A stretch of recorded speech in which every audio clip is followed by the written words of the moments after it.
Hello guys, मैं Amit sir, स्वागत है आपका इस चैनल पर। आज हम लोग डिस्कस करने वाले हैं कि एमएससीटी या जेईई मेन हमारे महाराष्ट्र के स्टूडेंट्स के लिए, आप सब के लिए क्या इंपॉर्टेंट है, क्या बेस्ट है, किससे आपको सबसे ज़्यादा फायदा होने वाला है और किसके ऊपर आपको मन लगा के स्टडी करनी चाहिए और प्रिपरेशन करना चाहिए।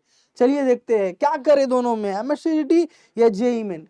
तो महाराष्ट्र के स्टूडेंट्स के लिए सबसे बेस्ट क्या है, तो दोनों की चीज़ों को पहले समझते हैं, फिर एंड में मैं बताऊंगा कि किस तरह से क्या करना चाहिए। ओके, चलिए देखते हैं। सबसे पहले देख लेते हैं एलिजिबिलिटी की बात, कि कोई भी एंट्रेंस एग्जाम आप दे रहे हो, टारगेट कर रहे हो, बराबर, उसकी एलिजिबिलिटी तो पता होनी चाहिए कि एलिजिबिलिटी क्राइटेरिया क्या है।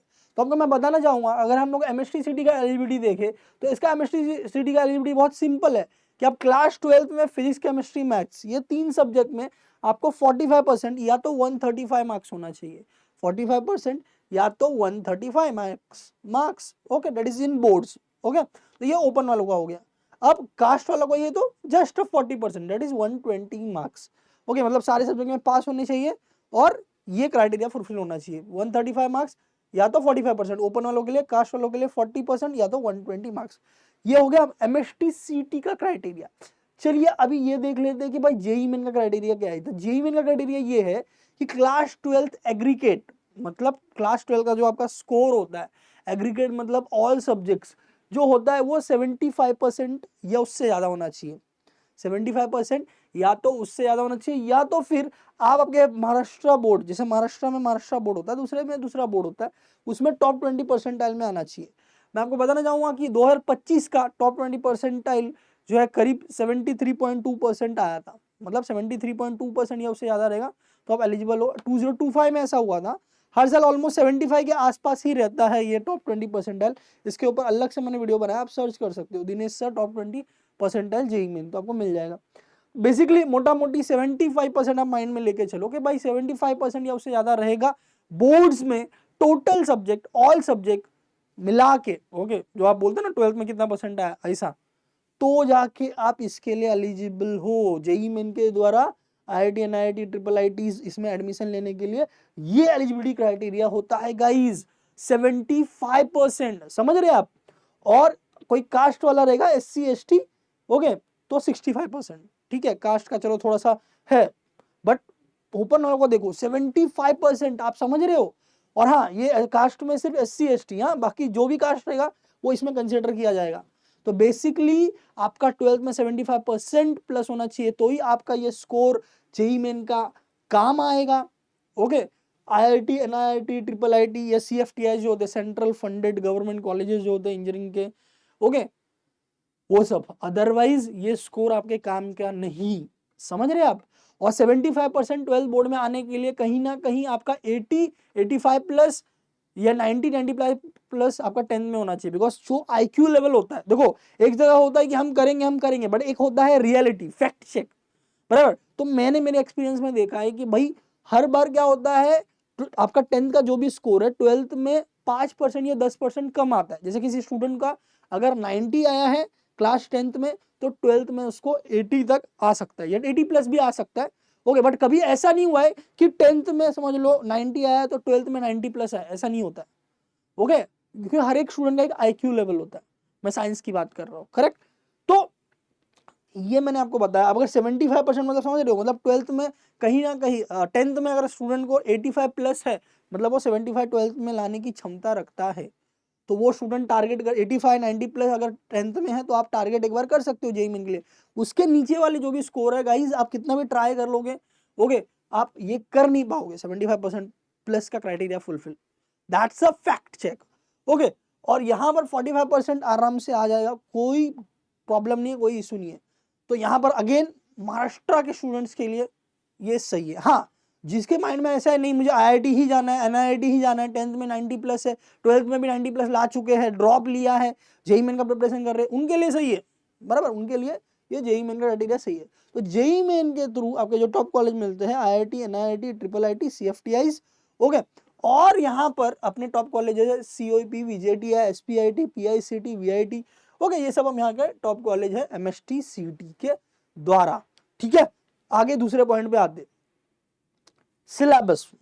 सिलेबस अब महाराष्ट्र, जैसे मैंने बोला कि मैं ये वीडियो महाराष्ट्र के स्टूडेंट्स के लिए बता रहा हूँ कि महाराष्ट्र के स्टूडेंट्स के लिए क्या सही है, ये मैं चेक कर रहा हूँ।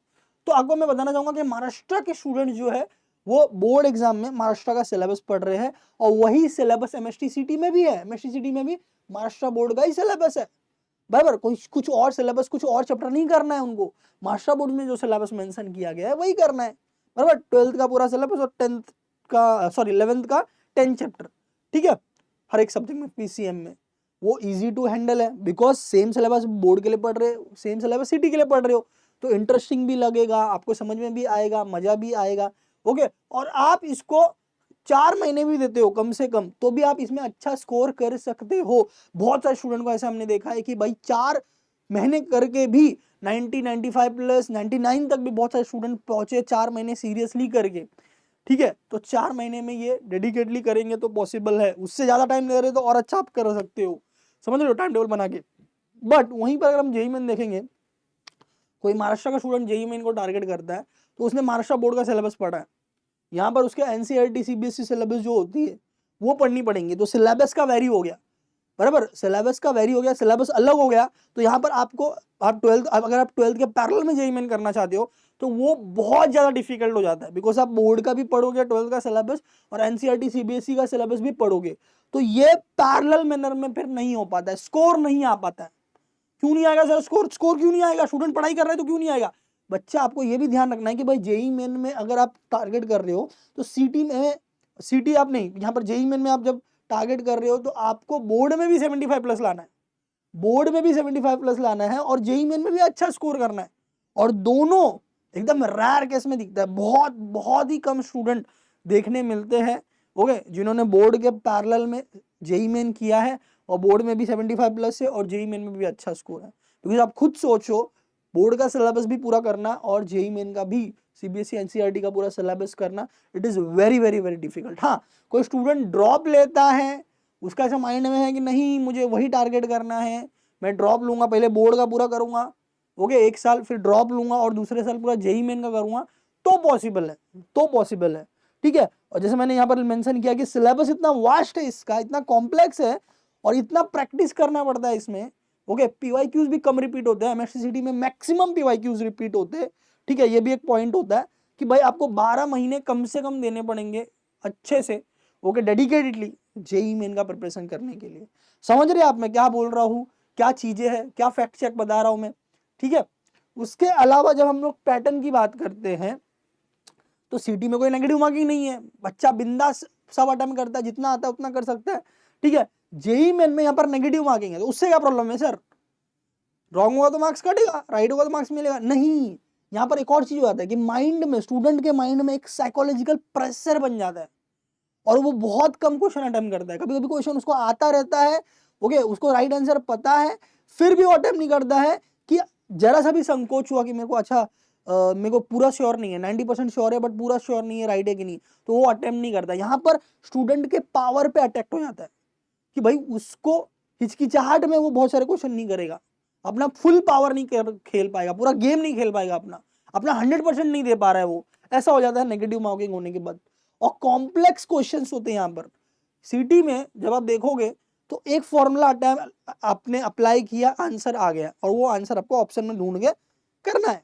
बट यहाँ पर कहीं ना कहीं आपको एक फॉर्मूला सॉल्व किया आपने, फिर दूसरा फॉर्मूला लगाया, फिर कहीं ना कहीं या तीसरे फॉर्मूला में आंसर आ गया या दूसरे फॉर्मूला लगाने के बाद आंसर आ गया, तो क्वेश्चन थोड़े कॉम्प्लेक्स होते हैं, उसको लेवल वाइज सॉल्व करना पड़ता है, 1 लेवल फिर 2 लेवल, ऐसा कभी कभी 3 लेवल भी होता है, ओके। तब जाके वो बेसिकली जो है ऐसा लगता है कि, और जेईई मेन के ऑप्शंस भी काफी क्लोज होते, काफी क्लोज होते, पॉइंट में डिफरेंस होता है। तो अगेन आंसर निकालने के बाद भी आप एक्यूरेटली निकालना पड़ेगा ताकि आप एग्जैक्ट बता पाओ कि हाँ भाई यही आंसर है। अदरवाइज आप अप्रोक्स में निकालोगे तो हो सकता है कि भाई सेम ऑप्शन बाद में दिखेगा, सेम सेम, ओके, बहुत क्लोज क्लोज, फिर आप कोई गलत टिक मार्क कर लोगे। तो यहाँ पर क्वेश्चन बहुत कॉम्प्लेक्स होते हैं, टाइम लगता है सॉल्व करने के लिए, उनका पैटर्न ही वैसा है, इसमें किसी की गलती नहीं है, उनका पैटर्न ही वैसा है, बिकॉज उनमें कैसा होता है, क्वेश्चन कम होते हैं, मार्क्स ज्यादा है, क्वेश्चन कम है, मार्क्स ज्यादा है, नेगेटिव मार्किंग है, उन्होंने वैसा उसको डिजाइन किया है। वो सीबीएसई के सिलेबस, ये सेंट्रल सिलेबस के हिसाब से सही है, सेंट्रल लेवल में 14 लाख स्टूडेंट अटेम्प्ट कर रहे हैं, उतने स्टूडेंट है, कंपटीशन ज्यादा है, कंपटीशन चेक करने के लिए करना ही पड़ेगा, ठीक है। तो वो उनका वैसा उन्होंने डिजाइन किया है। पीसीएम का इक्वल वेटेज है, फिजिक्स केमिस्ट्री मैथ्स का इक्वल वेटेज है, तीनों सब्जेक्ट को अच्छे तरीके से पूरा डीप में करना पड़ता है, ओके, अच्छा स्कोर करने के लिए। बिकॉज फॉर एग्जाम्पल मैं ले रहा हूँ, अगर 25 क्वेश्चन फिजिक्स के है तो 25 केमिस्ट्री के भी है, 25 मैथ्स के भी है, तो तीनों के इक्वल वेटेज है, बराबर। आप कुछ भी छोड़ रहे हो तो पूरा छूटेगा। ओके, जेईई मेन में अगर आप देखोगे तो टॉपर भी ऐसा नहीं है कि भाई बोलते ना कि बहुत ज्यादा डिफरेंस होता है। जैसे कि अगर आप सीटी की बात करें तो 99% या 100% आपका 150 के आसपास होता है, 200 मार्क का पेपर है, 50 मार्क यहाँ पर ऑप्शन में हमें मिल रहे, जो कि हम किसी भी सब्जेक्ट को थोड़ा सा कम वेटेज दे सकते हैं, बाकी दो सब्जेक्ट पे ज्यादा वेटेज दे सकते हैं प्रिपरेशन के टाइम पे, ऐसा मैं बात कर रहा हूँ। बट जेईई मेन में ऐसा नहीं है। जेईई मेन में अगर आप देखोगे जो टॉपर निकलता है वो, फॉर एग्जाम्पल की मैं बात कर रहा हूँ, अगर समझ लो कि 300 मार्क्स है for example, okay that is not accurate data, 300 marks है, तो टॉपर कहीं ना कहीं वहां पर 270, 280, 290 तक जाता है। तो जो डिफरेंस होता है बहुत कम होता है, मतलब कहीं ना कहीं स्टूडेंट ने बहुत डेडिकेटली ऑल सब्जेक्ट अच्छे से किया है तो जाके वहां पर पहुंच रहा है। तो दैट इज द इशू नहीं है, that is the competition, that is the level of competition in JEE main.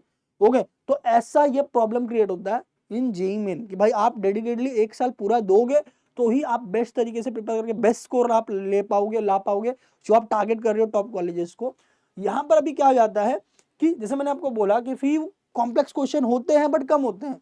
30% आप पकड़ सकते हो कि इजी, 30% आप पकड़ सकते हो मॉडरेट, फिर 20% आप पकड़ सकते हो कॉम्प्लेक्स, और 20% बहुत ज्यादा कॉम्प्लेक्स या थोड़े बहुत जेईई मेन के टाइप के क्वेश्चन ले लिए, ऐसे ऐसा यहाँ पर आप पकड़ सकते हो डिस्ट्रीब्यूशन। फिर इसको लेस टाइम लगता है सॉल्व करने में, बिकॉज उनका पैटर्न वैसा डिजाइन किया गया है, उनका पैटर्न वैसा डिजाइन किया गया है कि भाई 90 मार्क्स में एक सेक्शन जिसमें 50 क्वेश्चन फिजिक्स के, 50 क्वेश्चन केमिस्ट्री के, 90 मिनट्स में 100 क्वेश्चन आपको अटेम्प्ट करना है। फिर 90 मिनट्स में मैथ्स होगा जिसमें आपको जो है 50 क्वेश्चन मतलब 100 मार्क्स का अटेम्प्ट करना है। तो कहीं ना कहीं जो है कम से कम टाइम में आंसर आए ऐसा क्वेश्चन सेट किया जाता है, और वैसा सही रहता है कि भाई लेस टाइम में फटाफट सॉल्व करके फटाफट आंसर निकाला। ओके, कॉम्प्लेक्स क्वेश्चन कम रहेंगे। और मैथ्स का डबल वेटेज होता है, मैथ्स का डबल वेटेज होता है, ये एडवांटेज है। क्यों? क्योंकि मैथ्स में कुछ याद नहीं करना पड़ता है, आपको सब सॉल्व करने आता है तो आप कभी भी कर सकते हो। तो मैथ्स के ये एडवांटेज होने से स्कोरिंग बन जाता है, ये थोड़ा स्कोरिंग बन जाता है कि भाई मैथ्स से आपने आधा अपना स्कोर मैथ्स से निकाल लिया। अगर 150 मार्क टारगेट करना है कि भाई 70-80 आपने मैथ्स से निकाल लिया, ठीक है। फिर आपने फिजिक्स और केमिस्ट्री है तो फिजिक्स केमिस्ट्री में एक सब्जेक्ट आप हो सकता है कि 100% करो, ओके, उसमें 50 में से कहीं ना कहीं 30-40 आ जाए, तो 80 + 40 120 मार्क आ गया, 95 के आसपास वैसे ही पहुंच जाओगे आप। फिर फिजिक्स भी अगर आपने किया है उसमें भी 20-30 आ गया, थोड़ा बहुत भी किया है तो मतलब आधा भी पढ़ के आप गए हो तो 99+ हो जाएगा। बट अगर नहीं भी किया है, बच्चा सिर्फ 2 सब्जेक्ट भी करता है, मैथ्स और समझ लो केमिस्ट्री कर लिया, तो भी वो 90+ स्कोर कर सकता है। तो दैट्स द पावर कि भाई एमएसटीडी का फॉर्मेटिंग वैसा है कि बच्चों के लिए बहुत स्कोरिंग है, और मास्टर बोर्ड का ही सिलेबस है, उसी का एंट्रेंस एग्जाम है सीटी, क्वेश्चन भी उसी टाइप के रहने वाले। तो ऐसा नहीं कि सिलेबस में वेरी हो रहा है, सिलेबस में वेरी होता है तो क्या होता है कि बच्चों को दूसरे सिलेबस के अकॉर्डिंग वापस से बेसिक कॉन्सेप्ट से पूरा पढ़ना पड़ता है, ठीक है। तो that is the understanding part that you need to understand कि भाई क्या हो रहा है यहाँ पर। ओके, अब इसके अलावा ये मैंने आपको ऑलरेडी बताया कि भाई सीओपी, वीजीडी, एसपीआईटी, पीआईसीटी जैसे टॉप कॉलेज और भी ऐसे टॉप कॉलेजेस है, ओके, जिसको टारगेट करता है एमएसटी सिटी, और जिसमें आप अच्छा स्कोर कर सकते हो। यहाँ पर IIT, NIT, triple IT, GFTI या सीएफटीआई भी बोल सकते हो उसको, ओके। तो गवर्नमेंट फंडेड टेक्निकल इंस्टीट्यूट्स, ठीक है, वैसे कॉलेजेस यहाँ पर टारगेट किए जाते हैं। यहाँ पर पूरे इंडिया लेवल का कंपटीशन है, इसीलिए इसको ऐसा सेट किया गया है, ऐसा कॉम्प्लेक्स, डिफिकल्ट, पैटर्न में एकदम स्ट्रिक्ट, नेगेटिव मार्किंग, ये सब ऐसा क्यों किया गया है? क्योंकि भाई पूरे इंडिया लेवल में है, पूरे इंडिया लेवल का है ये। 14+ लाख स्टूडेंट जेईई मेन का पेपर देते हैं इंजीनियरिंग के लिए, समझ रहे आप, 14 लाख स्टूडेंट, कुछ बात होती है। सीटी में आपको मैं बता दूं, ओके, वैसे देते तो 7-8 लाख है, बट उसमें पीसीएम वाले 4 लाख के आसपास होते हैं, 4 लाख या उससे ज्यादा होते हैं। तो फिर भी 4 lakh and 14 lakh is a huge difference, मतलब 3 गुना से भी ज्यादा, 3 गुना से भी ज्यादा यहाँ पर कंपटीशन दिख रहा है, ओके। तो 4 लाख स्टूडेंट, यहाँ पर 14+ लाख स्टूडेंट, तो महाराष्ट्र के भी जितने भी स्टूडेंट होंगे उनको यहाँ पर एडवांटेज मिल रहा है as compared to central level JEE Main. आपके लिए कंपटीशन यहाँ पर कम है, काफी अच्छे अच्छे कॉलेजेस है जिनका अभी मैं आपको ये भी बताना चाहूंगा कि फीस महाराष्ट्र में मैं आपको बताना चाहूंगा कि अब देखो, जिसके पास पैसे भर भर के कोई टेंशन लेने वाली बात नहीं है, उनके लिए तो ये क्वेश्चन नहीं बनता है, okay. Approx fees of engineering colleges per year by JEE Main के द्वारा, ओके, जब IIT NIIT CFTIs ये नहीं मिल पाता है। इसके अलावा दूसरे कॉलेज को टारगेट करते हैं, तो दूसरे जो प्राइवेट कॉलेजेस होते हैं उनके फीस पर ईयर कहीं ना कहीं 3 लाख से 5 लाख होता है 1 साल का। तो 4 साल का क्या बजट होगा सोच लो आप। तो अगर जिसके पास पैसा है तो कोई प्रॉब्लम नहीं, बराबर, कोई टेंशन नहीं, ठीक है। बट मैं यहाँ पर बताना चाहूंगा कि हमारे महाराष्ट्र में बहुत सारे ऐसे लोग हैं जो साइंस लिए हैं, इंजीनियरिंग करना चाहते हैं, बट वो शेतकरी के बच्चे हैं या कोई और ऐसे हैं जिनके पेरेंट्स उतना अफोर्ड नहीं कर सकते, बराबर। 3 से 5 लाख पर ईयर और 4 साल मतलब कहीं ना कहीं 12 से 20 लाख, 12 लाख से 20 लाख पर ईयर हो गया। तो वो उतना अफोर्ड नहीं कर सकते। ऐसे केस में अगर आपका फाइनेंशियल कंडीशन अच्छा नहीं है, आप पेरेंट्स को ऐसा बर्डन नहीं देना चाहते हो, तो अगेन आप MST सिटी को ही टारगेट करो। बिकॉज मैं यहाँ पर बताना चाहूंगा कि महाराष्ट्र का, पूरे महाराष्ट्र में, पूरे इंडिया में महाराष्ट्र के कॉलेजेस क्वालिटी में भी बेस्ट है और फीस एकदम अफोर्डेबल है, एकदम अफोर्डेबल है। सबसे कम फीस है महाराष्ट्र के कॉलेजेस की as compared to all over India के इंजीनियरिंग कॉलेजेस। मैं आपको बताना चाहूंगा, मुझे प्राउड भी होता है, महाराष्ट्र से मैं भी हूँ। तो 1 to 2 लाख पर ईयर, मतलब महाराष्ट्र के गवर्नमेंट ने ऐसा सिस्टम किया है कि प्राइवेट कॉलेज फीस अपना ज्यादा नहीं बढ़ा सकते, ओके। और वो लिमिट में रखा है फीस। महाराष्ट्र के शिक्षण शुल्क समिति ऑर्गेनाइजेशन है महाराष्ट्र गवर्नमेंट का, जो प्राइवेट के कॉलेजेस के फीस कंट्रोल करती है। तो 1 to 2 lakh per year fees approx रहेगा, जिससे आपका बजट 4 लाख से 8 लाख पर ईयर का ही बनता है, जो कि अफोर्डेबल है मोस्ट ऑफ फैमिलीज के लिए। इसके अलावा मैं आपको बताना चाहूंगा कि महाराष्ट्र गवर्नमेंट ने काफी अच्छा फैसिलिटी दिया हुआ है स्कॉलरशिप्स वगैरह का। तो जो फैमिली अफोर्ड नहीं कर सकती उनके लिए महा-DBT स्कॉलरशिप है, छत्रपति साहू महाराज शिक्षण स्कॉलरशिप है, ओके। हॉस्टल्स के लिए पंजाब राव देशमुख स्कॉलरशिप है। ये सारे स्कॉलरशिप महाराष्ट्र गवर्नमेंट के द्वारा है, ताकि हर एक महाराष्ट्र का बच्चा इंजीनियरिंग करना चाहता है तो पैसे की वजह से प्रॉब्लम ना हो और वो इंजीनियरिंग कर पाए स्कॉलरशिप के बेसिस पे। तो ये सारे स्कॉलरशिप महाराष्ट्र गवर्नमेंट ने अलाउ किया है। अगर आप महाराष्ट्र के MST सिटी बेस्ड कॉलेजेस में आप एडमिशन लेते हो तो अगेन यहाँ पर आपको एक बेनिफिट मिल रहा है। दूसरा कि महाराष्ट्र के कॉलेजेस में जब आप इंजीनियरिंग कर रहे हो और आपका कास्ट वगैरह है, तो कास्ट के बेसिस पे जैसे मैं बताना चाहूंगा, OBC का फीस 50% हो जाता है, SC ST का फीस 90% डिस्काउंट हो जाता है, बराबर। और दूसरे भी कास्ट है तो उनको भी 50-60% डिस्काउंट मिलता है या स्कॉलरशिप के अकॉर्डिंग कम हो जाता है उनके कास्ट बेसिस होने की वजह से, ओके। वो शायद आपको सेंट्रल बेस्ड जो कॉलेज होते हैं, private institute, private universities, private colleges, okay, जो JEE के थ्रू एडमिशन लेते हैं, शायद उसमें वो स्कॉलरशिप नहीं होगा। सेंट्रल का स्कॉलरशिप है, नेशनल स्कॉलरशिप है, बट उसके परसेंट रेशियो 10% के आसपास है, मतलब उसका अप्रूवल का रेशियो 10% के आसपास है। वेयर एज आप महाराष्ट्र गवर्नमेंट का स्कॉलरशिप का रेशियो देखोगे तो ऑलमोस्ट 50% का रेशियो है। मतलब आप महा-DBT स्कॉलरशिप वगैरह में अप्लाई करते हो, मोर देन 50% चांसेस हो जाता है कि आपका स्कॉलरशिप आपको अलॉट हो जाएगा। कंडीशंस जो रहता है सिर्फ वो फुलफिल होनी चाहिए, दैट इज आपका एनुअल इनकम 8 लाख से कम होना चाहिए। स्कॉलरशिप के ऊपर एक्स्ट्रा आप कोई वीडियोस जानना चाहते हो तो आप सर्च कर सकते हो, दिनेश सर महा-DBT स्कॉलरशिप, आपको वीडियो मिल जाएगा, ठीक है। या और कोई वीडियो आप चाहते हो तो डिस्क्रिप्शन कमेंट में बता देना, तो मैं उसके ऊपर वीडियो बना दूंगा। तो ये आपको MST सिटी का बेनिफिट मिल रहा है महाराष्ट्र के गवर्नमेंट के द्वारा, MST सिटी के द्वारा, okay. That is the we can say real fruitful आपको यहाँ पर फीचर मिल रहा है, ओके, जो शायद आपको पता नहीं होगा। इसीलिए आप जो है सब लोग बोल रहे हैं JEE, तो आप JEE में चले जा रहे हो, बट आपको पता नहीं है MST सिटी का खूबी क्या है। यहाँ पर कॉम्पिटिशन लेवल सेंट्रल लेवल पे 14 लाख प्लस स्टूडेंट अप्लाई करते हैं, 4 लाख प्लस स्टूडेंट यहाँ पर अप्लाई करते हैं। तो मैंने आपको चीजें बताई, ओके, डिफरेंस बताया। अब मैं आपको ये भी बताना चाहूंगा कि देखो, बोर्ड प्लस CT करना बहुत आसान है, ओके। सिलेबस वही है। अगर आप महाराष्ट्र के हो, मैं भी महाराष्ट्र का हूँ, और मैंने महाराष्ट्र से इंजीनियरिंग किया है, महाराष्ट्र से MBA किया है, मैंने MST सिटी के बेसिस पे किया है। मैं चाहता हूँ आप भी करो, और बहुत सारे स्टूडेंट कर रहे हैं। हमारे जो दिनेश सर से पढ़े हुए बहुत सारे स्टूडेंट COP VJD SPID जैसे में कॉलेजेस से पास आउट हुए हैं, अच्छे अच्छे पैकेजेस लिए हैं, 20 लाख 25 लाख, ये मैं एवरेज की बात कर रहा हूँ। वेयर अगर आप COP VJDI के एवरेज पैकेजेस आप देखोगे तो 60 प्लस भी गए हुए हैं, 50-60 प्लस भी गए हुए हैं। बट एटलीस्ट एवरेज पकड़ लो, 20 का एवरेज मिल रहा है, क्या बुरा है। फॉर एग्जाम्पल उतना नहीं आया सर, 99 आप बहुत ज्यादा बोल रहे हो, मेरा 90 के आसपास ही आ रहा है, तो क्या अगर आप 90 वाले कॉलेज में भी जाते हो वहां पर भी आपको 10, 11, 12 का एवरेज निकल जाता है। 10 lakh per annum, 11 lakh per annum, 12 lakh per annum, मतलब 1 लाख रुपए पर मंथ का एवरेज आप निकाल सकते हो 90 परसेंटाइल प्लस ला के एमएसटीसीटी के द्वारा।